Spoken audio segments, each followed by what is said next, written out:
नमस्कार दोस्तों। आज आपके सामने ट्यूटोरियल 7 मैं पेश करने जा रहा हूँ और इसका टॉपिक हमारा रहेगा, सब्जेक्ट है chronology and brief about musical instruments. इसमें हम लोग बहुत ब्रीफ में म्यूजिकल इंस्ट्रूमेंट्स के बारे में बात करेंगे। क्लासिफिकेशन मैंने लास्ट ट्यूटोरियल में आपको बताया था, तो इसके ऊपर हम लोग थोड़ी सी और आगे चर्चा बढ़ाएंगे। इसमें कब इन्वेंशन हुआ, इसके फेमस प्लेयर्स कौन कौन से हैं म्यूजिक जो इंस्ट्रूमेंट्स बजाते हैं, और ये इंस्ट्रूमेंट कब कब इनका ईजाद हुआ, इसका क्रोनोलॉजी पूरी हम लोग स्टडी करेंगे। और ब्रीफ में मैं आपको हर एक इंस्ट्रूमेंट के बारे में बताऊंगा। मैंने 15 इंस्ट्रूमेंट्स टोटल लिए, जिसके अंदर 8 जो है वो स्ट्रिंग्ड इंस्ट्रूमेंट्स हैं और 3 विंड इंस्ट्रूमेंट्स हैं। विंड इंस्ट्रूमेंट्स 3 हैं और परक्यूशन वाले 4 इंस्ट्रूमेंट्स हैं। तो इसके ऊपर दोस्तों हम लोग चर्चा करते हैं और आगे बढ़ते हैं हम लोग। आप देखिए इस स्लाइड्स को और उम्मीद करता हूँ आपको पसंद आएगी। ये जैसे आप देख पा रहे हैं, हमारा tutorial 7 chronology and brief about musical instruments है। इसमें टोटल मैंने 15 इंस्ट्रूमेंट्स लिए हैं। वैसे तो बहुत सारे होते हैं, बट मैंने थोड़ा टाइम कम था तो शॉर्ट में लेके चलेंगे। ये हमारा देखिए क्रोनोलॉजी है इंस्ट्रूमेंट्स की। जैसे फॉर एग्जांपल वीणा हम लोग जानते हैं, गॉडेस सरस्वती का इंस्ट्रूमेंट है। तानपुरा नारद मुनि जी के लेफ्ट हैंड में रहता है, खरताल उनके राइट हैंड में रहती है। फ्लूट लॉर्ड कृष्णा का इंस्ट्रूमेंट है। शहनाई एंड हार्प ये पर्शिया में 3000 बीसी में इसका इन्वेंशन हुआ था, ईरान से आया है ये। उसके बाद संतूर है, ये भी पर्शिया का है, 1600 और 900 बीसी के बीच का इंस्ट्रूमेंट है ये। वायलिन दोस्तों इंट्रोड्यूस हुआ है इटली से 1530 में। 1530 में वायलिन का इन्वेंशन हुआ है। उसके बाद सारंगी, जो हमारे सिखों के 6th गुरु थे, गुरु हरगोविंद सिंह, इन्होंने 17th सेंचुरी में सारंगी का इन्वेंशन किया था। और उसके बाद गिटार आता है दोस्तों, ये भी इटालियन इंस्ट्रूमेंट है। हमारे इटालियन काफी सारे इंस्ट्रूमेंट्स हैं जो हम लोग देखेंगे आज। तो गिटार 16th सेंचुरी का है।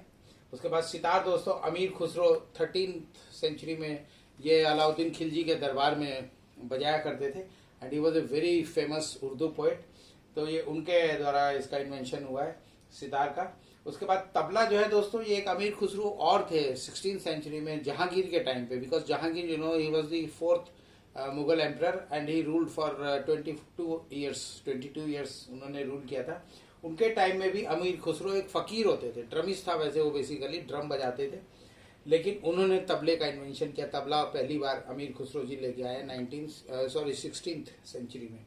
तो 2 अमीर खुसरो है, आप याद रखिएगा। जो 13th सेंचुरी वाले हैं वो तो खैर बहुत फेमस और लिटरेट और पोएट और फेमस थे। और उनके जो गुरु थे वो निजामुद्दीन औलिया, उनकी दरगाह भी यहाँ दिल्ली में आप लोग जानते हैं है।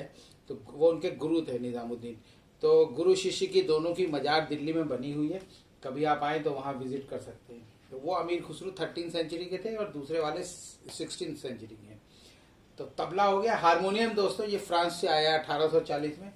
और लास्ट में हम लोग सरोद की बात करते हैं। सरोज एक ऐसा इंस्ट्रूमेंट है जिसको मासूम अली खान साहब लेके आए थे 1945 में, 1945 में। ये दोस्तों मैंने आपको ब्रीफ में इसके इन्वेंशंस के बारे में बताया है कि कब कब ये इंस्ट्रूमेंट्स आए हैं। इसका क्रोनोलॉजी थोड़ा सा ब्रीफ में मैंने लिए। अब हम आते हैं दोस्तों इसका क्लासिफिकेशन। लास्ट टाइम जैसे हमने 4 में उसको क्लासिफाई किया था, तत्, शिशुर, अवनद एंड घन। लेकिन हमने अभी ये दूसरा क्लासिफिकेशन 2 तरह से किया है, और इसको इंग्लिश में हम लोग करते हैं। तो ये हमारा जो स्ट्रिंग इंस्ट्रूमेंट्स है, हम एक उसको स्ट्रिंग इंस्ट्रूमेंट्स में लेते हैं, दूसरा हमारा विंड इंस्ट्रूमेंट्स है, और तीसरा परक्यूशन वाले हैं। तो परक्यूशन में हमने क्या किया, अवनद और घन दोनों के इंस्ट्रूमेंट्स को मिक्स कर दिया। बिकॉज परक्यूशन का मतलब होता है जब हम किसी इंस्ट्रूमेंट को हाथ की थाप दे के बजाते हैं, उसको हम लोग परक्यूशन इंस्ट्रूमेंट बोलते हैं। और प्लस मेटालिक तो होता ही है, उसकी दूसरी रिक्वायरमेंट है। और अवनद आपको पता ही है, लेदर के कवर से जो ढोल से बजाया जाता है, जैसे तबला वगैरह है, ढोलक है। तो उसमें भी हम लोग हाथ की ताप और फोर्स्ड चीज़ों से जब हम बजाते हैं, बाई हैंड और by any other specific instrument, जैसे संतूर फॉर एग्जांपल है, वो मिजराब से बजाया जाता है। इसी तरह हम लोग और दूसरे इंस्ट्रूमेंट्स हैं जिसको हम लोग मैलेट्स वगैरह से बजाते हैं, जो वुडन एक हैमर टाइप का आता है। तो इनको हम लोग बोलते हैं, इनको हम लोग जो हमारे इंस्ट्रूमेंट्स होते हैं इसको परक्यूशन इंस्ट्रूमेंट्स बोलते हैं। तो अभी हम सबसे पहले शुरुआत करते हैं स्ट्रिंग इंस्ट्रूमेंट। स्ट्रिंग इंस्ट्रूमेंट्स जो हैं 2 तरह के होते हैं बेसिकली। एक होता है, उसको बोलते हैं तत् इंस्ट्रूमेंट, जो जिसमें प्लकर यूज होता है, जो हमारे जो वायर्स होते हैं उसको स्ट्रेच करने के लिए, to create different variation sound in different variation. एक प्लकर डिवाइस आती है छोटी सी, उसको हम लोग रिंग में पहन के, फिंगर में पहन के, और प्लेक्टी फॉर्म भी उसको बोलते हैं, उससे हम लोग वायर्स को हिलाते हैं और वाइब्रेट करते हैं। तो जो प्लकर से इंस्ट्रूमेंट्स हमारे ऑपरेट होते हैं उनको हम लोग तत् इंस्ट्रूमेंट्स बोलते हैं, और जिसमें बो का इस्तेमाल होता है। बो दोस्तों होती है, बो कहते हैं इंद्रधनुष को, जो धनुष होता है उसको हम लोग बो बोलते हैं। तो बो के अंदर खासियत क्या है कि इसका जो हमारा बो का मटेरियल है, इसके वायर्स जो होते हैं वो डेड हॉर्स के हेयर से बनाए जाते हैं। स्पेशली ये आप लोग ध्यान रखिएगा, बो सिंथेटिक भी आजकल आता है, बट बेसिकली ये जो डेड हॉर्स होता है उसके हेयर्स का सबसे अच्छा माना जाता है। तो जो बो से हमारे इंस्ट्रूमेंट्स बजते हैं वो होते हैं जैसे सारंगी है, वायलिन है, और जो हमारे प्लकर से बजते हैं वो होते हैं हमारे वीणा, तानपुरा, सितार, गिटार, सरोद और हार्प। हार्प एक बहुत अच्छा इंस्ट्रूमेंट है, ये भी हमारा प्लकर से बजता है, स्ट्रिंग इंस्ट्रूमेंट्स है ये भी। इसके बाद आता है दोस्तों दूसरा classification based on frets. Frets आप लोग जानते हैं, जो जैसे सितार वगैरह में लॉन्ग कर्व फ्रेट्स होते हैं, तो फ्रेट्स के ऊपर क्या होता है, हम लोग उंगली से प्रेस करके, तार एक तरफ से हम लोग वाइब्रेट करते हैं, दूसरी तरफ से प्रेस करते हैं to create the sound notes. तो ये फ्रेट्स मेटेलिक होते हैं और अलग अलग स्टाइल के होते हैं। जैसे सितार के अंदर for example number of threads बहुत ज्यादा होते हैं और कर्व्ड होते हैं वो। इसी तरह जो हमारे स्टेट जो हमारे वैसे आते हैं, गिटार होता है, उसके गिटार में फ्रेटेड भी हो सकता है गिटार, और अनफ्रेटेड भी हो सकता है, तो फ्रेटलेस जिसको बोलते हैं। तो गिटार के अंदर छोटे फ्रेट होते हैं, नंबर ऑफ फ्रेट्स कम होते हैं। बेंजो, मैंडोलिन, हालांकि बेंजो मैंडोलिन मैं यहाँ पे बहुत ज़्यादा नहीं बात करूंगा, बट ये भी सब ऐसे हैं जो जिनके अंदर फ्रेट्स पाए जाते हैं। वीणा के अंदर स्ट्रेट फ्रेट्स होते हैं, देयर आर 24 फ्रेट्स इन वीणा। तो ये दोस्तों फ्रेट्स के ऊपर है। और अनफ्रेटेड की अगर हम बात करेंगे तो अनफ्रेटेड के अंदर तानपुरा आता है, तानपुरा में कोई फ्रेट नहीं होता, वायलिन में कोई फ्रेट नहीं होता, हार्प के अंदर कोई फ्रेट नहीं होता, सरोद है, सरोद के अंदर भी कोई फ्रेट नहीं होता। This is all brief about this classification. अब हम लोग एक एक दोस्तों इंस्ट्रूमेंट्स की बात करेंगे। ये दोस्तों ये सुशीर का है, देखिए पहले आपने स्ट्रेंज देखा था अभी, अब आप सुशीर देख लीजिए। तो बाई एयर वाले जो है उसमें हारमोनियम, फ्लूट, शहनाई, ये सारी चीजें आती हैं। शहनाई जैसा आप जानते हैं इसको पहले पुंगी बोलते थे, इसको मैं आगे चल के आपको बताऊंगा और इसके बारे में। इसी तरह फ्लूट है, हारमोनियम है, ये तीन इंस्ट्रूमेंट हमारे विंड वाले हैं या एयर वाले हैं, इसको हिंदी में हम लोग सुशीर भी बोलते हैं। उसके बाद अवनद और घन को हमने ऐड करके, जैसे मैंने आपको अभी बताया था, परक्यूशन इंस्ट्रूमेंट्स बोलते हैं इसको। ये इंस्ट्रूमेंट्स होते हैं bye striking the base with the hand और मैलेट, लाइक तबला। संतूर में हम लोग जो संतूर में बॉडी वॉलनट की होती है, ये भी एक बार देखते चलते हैं। पियानो, खरताल, ये सारे जो इंस्ट्रूमेंट्स हैं ये हमारे आते हैं अवनद, परक्यूशन इंस्ट्रूमेंट्स, या अवनद भी बोल सकते हैं और कुछ घन भी बोल सकते हैं। खरताल दोस्तों दो तरह की होती है, मेल और फीमेल। मेल खरताल जो होती है वो थोड़ी सी बड़े साइज की होती है, और जो फीमेल खरताल होती है ये थोड़ा इसका साइज है छोटा होता है।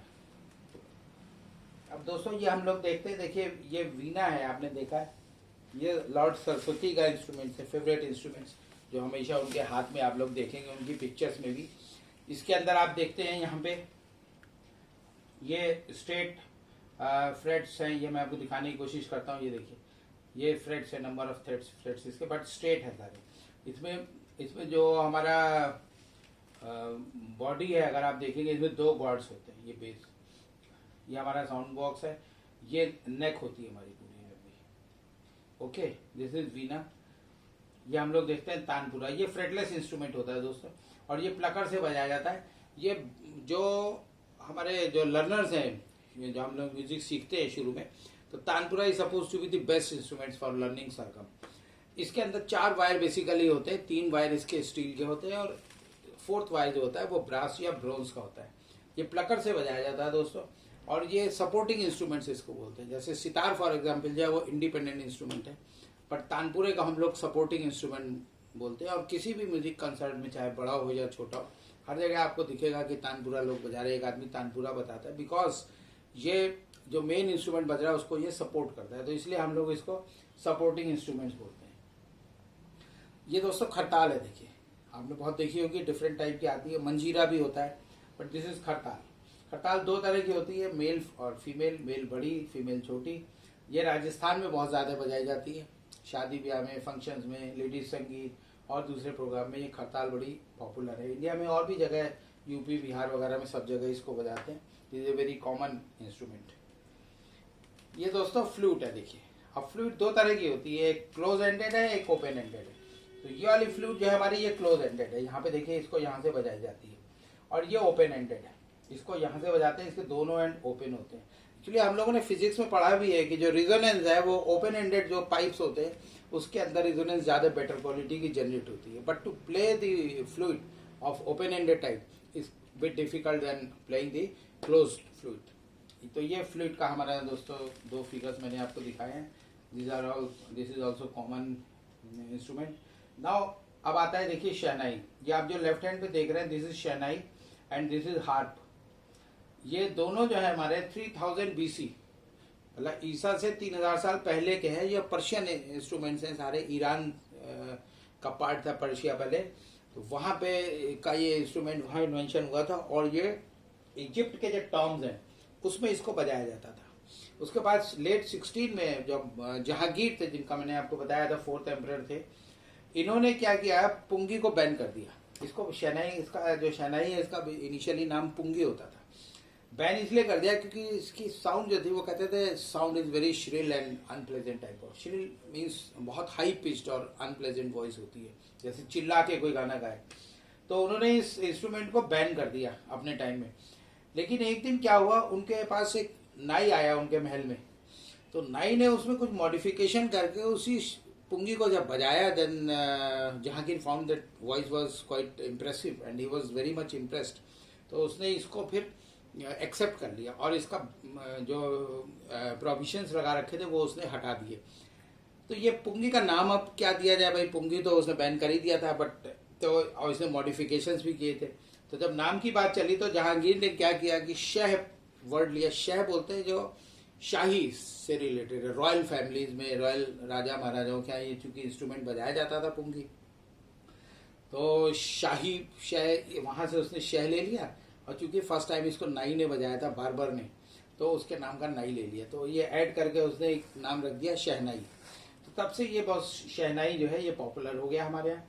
और ये शहनाई एक ऐसी चीज़ आ गई है इंडिया में, आप लोग सब जानते हैं, हम लोगों ने बहुत सुना है, बचपन में भी देखा भी है, शादियों में और ऑस्पिशियस फंक्शंस में, और बड़े बड़े राजा महाराजाओं के यहाँ, और नॉर्मली घरों में भी, इवन बैंड वाले भी शादी वादी होती है तो वो इसको लेके आते हैं और इसको बजाते हैं। उस्ताद बिस्मिल्लाह खान जो है वो शहनाई के हमारे बहुत मशहूर कलाकार थे और उनको भारत रत्न भी मिला था।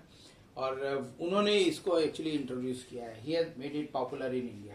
This is about shehnai and harp. Harp के अंदर मैं बहुत ज़्यादा नहीं बताऊंगा आपको, इसमें 12 स्ट्रिंग्स होते हैं पर ऑक्टेव। एक ऑक्टेव के अंदर इसमें 12 स्ट्रिंग्स होते हैं, इतना शॉर्ट में ही है बस हार्प का।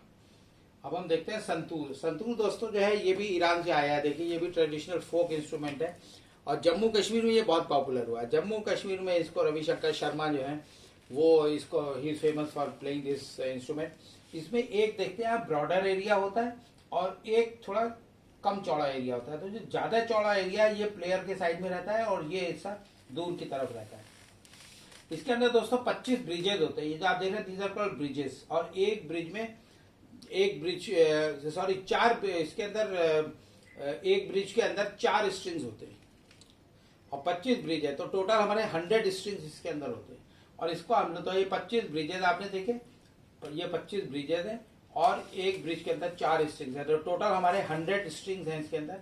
और इसको हम लोग दोस्तों बजाते हैं। एक इंस्ट्रूमेंट ये आता है, मैलेट होता है वुडन का, इसको हम लोग स्पेसिफिक, इसका नाम है जिसको हम लोग बोलते हैं मेजराब। ये मेजराब इंस्ट्रूमेंट होता है, उससे इसको हम लोग बजाते हैं। So this is also very melodious sound creating instrument and this is very popular in JNK। ये वायलिन है दोस्तों, ये आप देख सकते हैं, इसमें फ्रेट्स नहीं होते। दिस इज फ्रेटलेस स्ट्रिंग इंस्ट्रूमेंट और ये बो से बजाया जाता है। इसके अंदर 4 दोस्तों वो होते हैं, 4 स्ट्रिंग्स होते हैं। और 4 स्ट्रिंग का इसकी खासियत ये होती है कि आप जैसे देखेंगे ऐसे कर्व होता है, तो इसको जब बजाते हैं तो ऐसे ऐसे करके बजाते हैं, मतलब 2 ऐसे होते हैं, थोड़े इस तरह से, ऐसे एक प्लेन पे नहीं होता, डिफरेंट प्लेन पे होते हैं, ऐसे करके इसका शेप होता है। यूं बजाते हैं और फिर इसको यूं ले जाते हैं ऐसे। तो इस तरह से इसमें साउंड क्रिएट की जाती है बो के द्वारा। जो हमारे वायर्स होते हैं उसको हम लोग स्ट्रेच करके थ्रू दी बो हम लोग साउंड क्रिएट करते हैं। तो this is about the violin. And लेकिन वायलिन छोटा आपको दिख रहा है, but it is very difficult to play as compare to piano. Piano का साइज बड़ा है, बट पियानो सीखना बहुत आसान है। चलिए नेक्स्ट हम लोग चलते हैं। ये देखिए दोस्तों, सारंगी है। ये बहुत अच्छा इंस्ट्रूमेंट है, बहुत मेलोडियस साउंड इसकी आती है। ये भी फ्रेटलेस होता है और स्ट्रिंग इंस्ट्रूमेंट है। इसको भी हम लोग बो से बजाते हैं दोस्तों। ये प्लकर इसमें यूज नहीं होता, ये बो से बजाते हैं। और ये जो सिख गुरु थे, गुरु हरगोविंद सिंह, उन्होंने इसका इन्वेंशन किया था, वो लेके आए थे। हालांकि इसके लिए फेमस साबरी अली खान है, जो इसके लिए फेमस है सारंगी के लिए, but this is very melodious. और ये 6 गुरु के द्वारा इसका इन्वेंशन हुआ था। ये सारंगी है दोस्तों। ये देखिए आप, गिटार है, इसके अंदर 6 स्ट्रिंग होते हैं। जैसे आपने देखा वॉयलिन में 4 होते थे और कर्व्ड होते थे, इसमें स्ट्रेट एक ही प्लेन के ऊपर है 4 स्ट्रिंग होते हैं। और ये फ्रेटेड भी आता है और अनफ्रेटेड भी होता है। कुछ गिटार ऐसे आते हैं जिसमें फ्रेट्स होते हैं, कुछ में नहीं होते, तो ये दोनों कैटेगरी में आता है। And this is also very popular instrument. अब ये देखिए पियानो है दोस्तों। ये इटली का प्रोडक्ट है, परक्यूशन टाइप इंस्ट्रूमेंट है ये, क्योंकि इसके अंदर ये एयर नहीं है। आपको लग रहा है हारमोनियम के तरह नोट्स है, बट ये सुशीर कैटेगरी का इंस्ट्रूमेंट नहीं है। This belongs to percussion type instrument.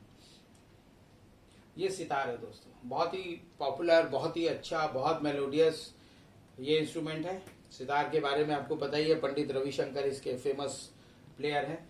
इसके अंदर आप देखेंगे, इसका जो पोर्शन है मैं आपको दिखा दूं। ये जो इसका होता है यहाँ से यहाँ तक, ये नेक बोलते हैं इसको। और ये जो आप देख रहे हैं क्रॉस सेक्शन में, ये जो मेटेलिक वायर्स है, ये these are frets, these are called frets, curved long frets बोलते हैं इसको। और इसके अंदर दोस्तों वायर्स होते हैं, और वो वायर्स जो है ये नॉब लगी हुई है, इससे उसका हम लोग टेंशन एडजस्ट करते हैं। ठीक है, ये इसका बोर्ड है, साउंड बोर्ड है। और ये सितार का कॉन्फ़िगरेशन है दोस्तों। अब हम लोग नेक्स्ट देखते हैं। ये देखिए, सितार जो था ये भी अमीर खुसरो ही लेके आए थे। उन्होंने ही इसका इन्वेंशन किया था 13वीं सदी में। और अलाउद्दीन खिलजी के दरबार में वो इसको बजाया करते थे। अमीर खुसरो को दोस्तों पैरेट ऑफ इंडिया भी कहा जाता है। अमीर खुसरो जो 13वीं सेंचुरी वाले थे, मेन जो अमीर खुसरो थे, निजामुद्दीन के शिष्य थे वो। और इसके अंदर ये एक्चुअली पर्शियन है चूंकि, और पर्शियन में एक वर्ड होता है सहतर। सहतर का मतलब होता है इंस्ट्रूमेंट हैविंग 3 स्ट्रिंग्स। उसी के बेसिस पे इसका नाम पड़ा सहतर, और सहतर से ये हो गया सितार। सितार है लॉन्ग नेक, इसीलिए उसको ल्यूट इंस्ट्रूमेंट भी बोलते हैं। ल्यूट का मतलब होता है an instrument having the long neck. तो ये ल्यूट इंस्ट्रूमेंट है, और इसके अंदर 18 से 20-21 के करीब स्ट्रिंग्स होते हैं, जिसमें से 6 और 7 स्ट्रिंग जो है वो तो कर्व जो हमारा फ्रेट्स है उसके पास से जाते हैं, उसके ऊपर से। और बाकी जो हमारे है वो उसको हम प्लकर से बजाते हैं, जो हमारे 6-7 स्ट्रिंग्स होते हैं मेन। इसके बाद रिमेनिंग जो होते हैं वो सिंपैथेटिक रिंग्स कहते हैं। उसको हम लोग तार भी बोलते हैं, तारीफ भी बोलते हैं, या तारफदार भी उसको बोला जाता है। वो फ्रेट्स के नीचे से होके जाते हैं and they support the main music and they provide as sympathy strings बोलते हैं उसको, सिंपैथी स्ट्रिंग बोलते हैं। They create the sympathy string बोलते हैं। और ये सपोर्टिव म्यूजिक जो है ये देते हैं, मेन म्यूजिक का जो हमारा मेलोडी है उसको ये सपोर्ट करते हैं। तो ये हमारे दोस्तों सितार का है। और ये नॉर्थ इंडिया में Hindustani classic music means north Indian में, इंडिया में ये बहुत ज्यादा बजाया जाता है। इसे तानपुरा हमने देखा था साउथ इंडिया में ज्यादा बजाते हैं, इसी तरह इसको हम लोग नॉर्थ इंडिया में ज्यादा बजाते हैं। ये दोस्तों देखिए तबला है, बहुत अच्छा इंस्ट्रूमेंट है। ये भी आप लोग सब जानते हैं इसके बारे में। ये परक्यूशन टाइप का इंस्ट्रूमेंट होता है। इसको अमीर खुसरो लेके आए थे 17वीं सेंचुरी वाले। अब आप दोनों में डिफ्रेंशिएट कर लीजिएगा। ये अमीर खुसरो 1730 वाले हैं। ही वॉज ए फकीर एक्चुअली, ये फकीर थे। और जहांगीर के टाइम पे ये वहां पे इसको बजाया करते थे। He has invented this instrument. और ये इसके तबले के ऊपर ख्याल बजाते थे मेनली। ख्याल होता है एक्चुअली इमेजिनेशन, उर्दू का वर्ड है ख्याल। तो इसमें हम लोग म्यूजिक के अंदर, मैं आगे चल के आपको अगले मतलब आगे वाले आने वाले ट्यूटोरियल्स में बताऊंगा भी। ख्याल 2 तरह के होते हैं दोस्तों, विलंबित ख्याल और द्रुत ख्याल।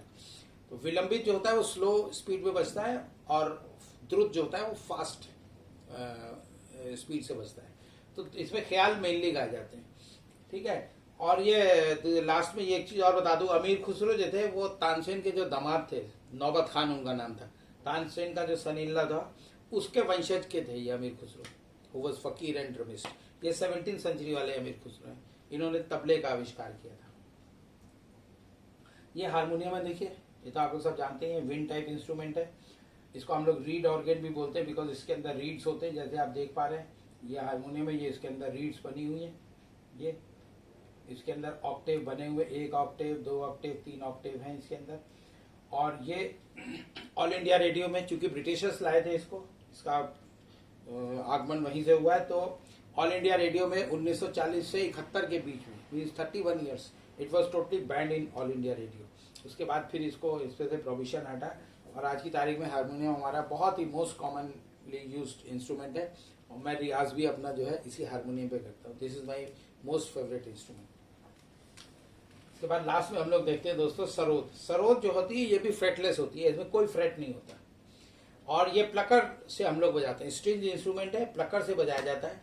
सरोद के अंदर 17 से 25 के बीच में स्ट्रिंग्स होते हैं। नंबर ऑफ स्ट्रिंग्स जो है वो 17 से 25 के बीच में होते हैं, जिसमें 4 से 5 स्ट्रिंग जो है वो उनको हम लोग मेलोडी स्ट्रिंग्स बोलते हैं। 1 और 2 ड्रोन स्ट्रिंग्स होते हैं। Drone string also serve as a sympathy strings because they also support the main strings to create the melody sound in different variations. उसके बाद 9 से 10 ये सिंपैथेटिक या तारब स्ट्रिंग्स होते हैं, तो ये सपोर्ट ड्रोन एंड सिंपैथेटिक और तारब, ये स्ट्रिंग जो है दे आर सपोर्टिव। और जो हमारे 17 से जो हमारे 4 और 5 हैं वो मेलोडी मेन स्ट्रिंग्स होते हैं, जिसके ऊपर ये सरोद बजाया जाता है। इसकी आवाज भी दोस्तों बहुत ही प्यारी आवाज है, कभी आप सुन के देखिएगा। तो ये हमारे 15 दोस्तों इंस्ट्रूमेंट्स हैं जिसके बारे में मैंने आपको ब्रीफ में बताने की कोशिश करी है। और अब दोस्तों हम लोग लेते हैं फेमस प्लेयर्स। तो जैसा आप देख पा रहे हैं, वीणा जो है, वीणा के फेमस प्लेयर है निर्मला राजशेखर, तानपुरा में जयंत नायडू एंड प्रकाश नाइक इसके हैं, खरताल में श्री गाजी खान साहब हैं, फ्लूट पंडित हरि प्रसाद चौरसिया बनारस के हैं, बहुत ही फेमस फ्लूट मास्टर हैं ये। और उसके बाद शहनाई में उस्ताद बिस्मिल्ला खां, हमारे सब जानते हैं उनको, पूरी दुनिया में मशहूर है। यूएसए में उनको ऑफर किया गया था स्कूल खोलने के लिए एंड ही हैड रिफ्यूज्ड कि मैं नहीं खोलूंगा, वो अपने कंट्री में कहते थे मैं काम करूंगा। तो he is famous for this shehnai. Santoor के लिए पंडित शिव शंकर शर्मा जम्मू के हैं, बहुत ही फेमस संतूर वादक है। वायलिन दोस्तों लक्ष्मी नारायण सुब्रमण्यम, साउथ इंडियन है ये। और उसके बाद सारंगी आती है, उस्ताद साबरी अली खान। सारंगी हालांकि सिख हमारे जो थे गुरु, सिक्स गुरु, उन्होंने इन्वेंशन किया था, लेकिन इसका जो फेमस अभी प्लेयर है he is Ustad Sabir Khan. I don't no अभी इनकी डेथ हो गई है या जिंदा है, सॉरी। गिटार जो है ये बैजू धर्माजन है इसके लिए फेमस प्लेयर। पियानो में अनिल श्रीनिवासन है। सितार में दोस्तों आपको मैंने बताया ये पंडित रविशंकर, और उनकी वाइफ जो है अन्नपूर्णा, वो भी सितार बहुत अच्छा बजाती है because she is daughter of guru of Pandit Ravi Shankar. उसके बाद तबले में दोस्तों उस्ताद जाकिर हुसैन है, is famous for tabla. Harmonium R K. Bijapure, ये हारमोनियम के बहुत अच्छे बहुत फेमस प्लेयर है आर.के. बीजापुरे। फिर लास्ट में सरोद दोस्तों, इसके लिए तो हम सब जानते ही हैं, Amjad Ali Khan is the best, उन्होंने इसका इजाद किया था। तो ये दोस्तों हमारा आज का वीडियो था, और मैं आशा करता हूँ आपको आज का वीडियो मेरा पसंद आया होगा। आप इसको ध्यान से सुनिएगा, दोबारा से इसको आप रिपीट करके इसका स्क्रीनशॉट ले लीजिए।